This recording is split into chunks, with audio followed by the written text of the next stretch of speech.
Today's integral is simply ridiculous and has made me question my life decisions up till now. But to be honest, I solve integrals for a living, so I guess my life decisions have somewhat paid off. So yeah, I'm on the right track and we should definitely have a crack at this integral. The first thing to notice here is, what the hell? It's the integral from 0 to 2 pi of 1 by gamma of 1 minus e to the ix, where yes, I is the imaginary unit. How do we approach this thing? And what on earth does this thing evaluate to? To answer those questions, sit back, relax, and enjoy the video. Now, the first thing I want to do here is expand using the gamma function as a sort of fight fire with fire approach. So I can write this as the integral from 0 to 2 pi of gamma e to the ix divided by gamma e to the ix times gamma 1 minus e to the ix integration with respect to x. And a look at the denominator tells you exactly why I adopted this approach. It lets me invoke the beautiful reflection formula for the gamma function, which states that gamma z times gamma 1 minus z equals pi times the cosecant of pi times z.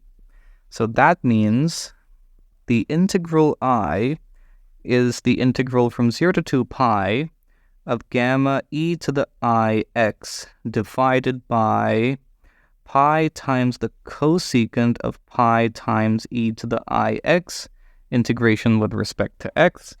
Or we could write this as 1 by pi times the integral from 0 to 2 pi of gamma e to the ix times the sine of pi times e to the ix dx. What we've done so far is transform the integral into a form even cooler than the one we started with. And I would say that's real progress. But now to make some complex progress by letting e to the ix equal z. And this implies that I times e to the ix dx equals dz on differentiation. But wait a minute, isn't I times e to the ix just I times z? Well, this implies that dx is in fact dz by iz.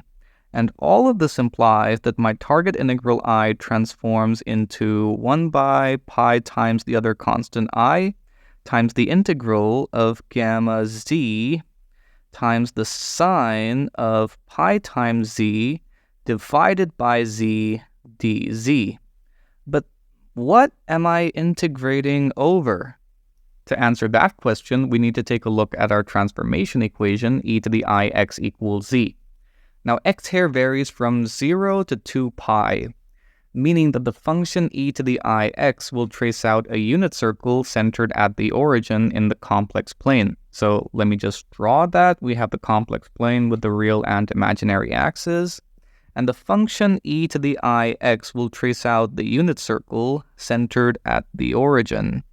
What that means is that all complex numbers here will have their absolute values equal to 1, which means that we're integrating on the unit circle absolute value z equals 1, which is extremely cool because that means we get to apply the residue theorem.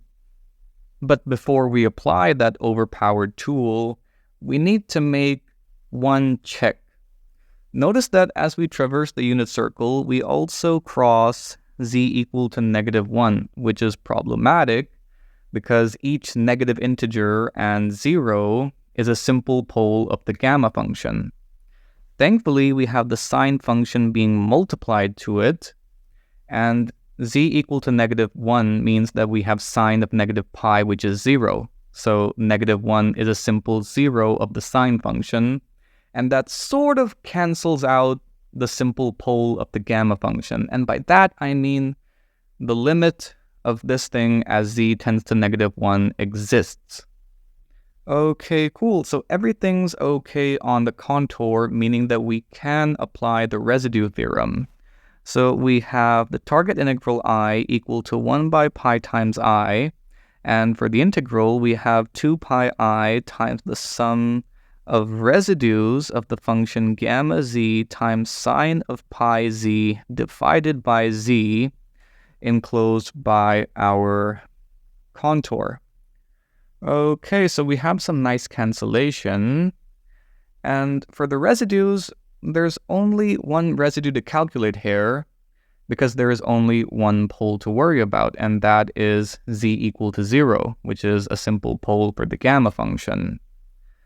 Okay, so that means I have twice the sum, no longer the sum, I have twice the residue of gamma z times sine pi z divided by z evaluated at z equal to 0, and that's a simple pole, so it's pretty straightforward to calculate. We have the limit as z tends to 0 of z times gamma z times the sine of pi z divided by z. Okay, cool. So what I'm going to do here is absorb the z into gamma z, making use of the recurrence formula for the gamma function. So we have twice the limit as z approaches 0 of gamma z plus 1 times the sine of pi z by z. And both limits here exist, so I just have to multiply them. I have twice, as z tends to 0, we get gamma 1, which is 1, and for the limit of sine pi z over z, as z tends to 0, we can expand by pi, giving me the value of 1.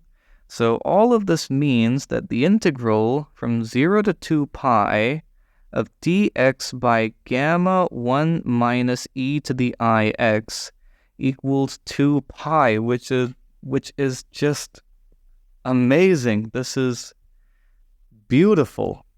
I hope you enjoyed the video. Be sure to like and subscribe. Thank you. See you next time.